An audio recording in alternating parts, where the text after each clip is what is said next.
बिस्मिल्लाहिर्रहमानिर्रहीम। अस्सलाम वालेकुम नाज़रीन, मैं तुहाडा मेज़बान असगर गुज्जर। तुसीं वेख रहे गुज्जर टीवी हर पल हर रोज़ बेहतरीन ते आला क्वालिटी जानवर लैके दोस्तों में चल रही था।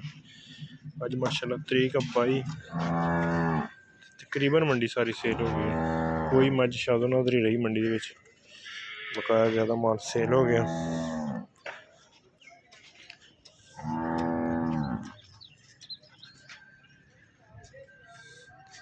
गावां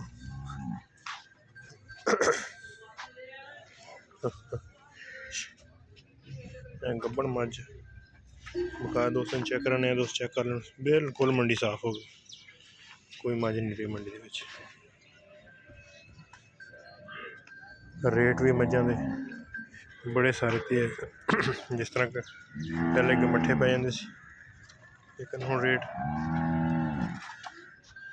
माठी तो माठी मझ भी 3.5 तो पौने 4 की सेल हुई है।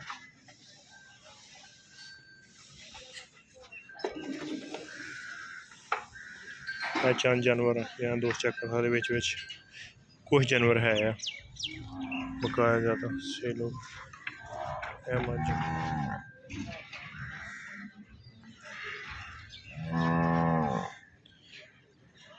ये भाई उन्हें 5.5 लाख रुपये डिमांड करते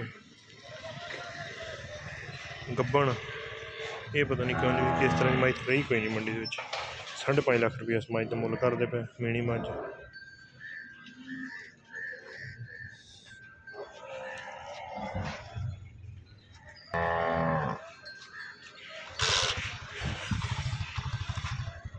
दोस्त चेक कर सकते हैं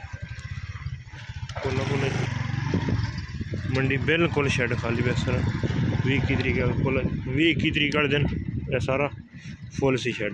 लेकिन दोस्तों हार्डली 21 तरीक नहीं बनाई है, 22 तरीक की वीडियो। 21 तो 22 2 तरीक 2 बाज़ार होंगे मंडी के, लेकिन अज मंडी ज़्यादा ही सेल होगी।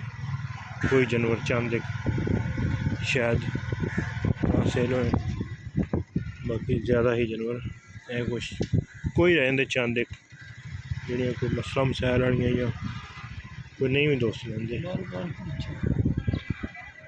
जी किसको 15 से एक दो ही बचियाँ इस तरह नहीं दसियाँ मझां बकाया ज़्यादा सेल हो।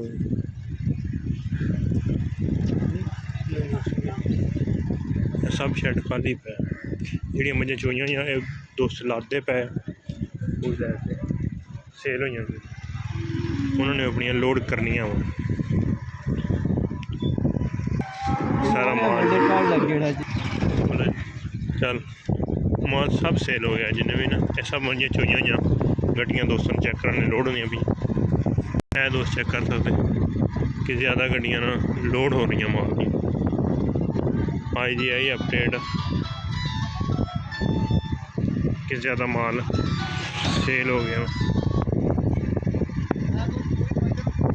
सारिया गड्डियां धक्कियां तो लगियां हुई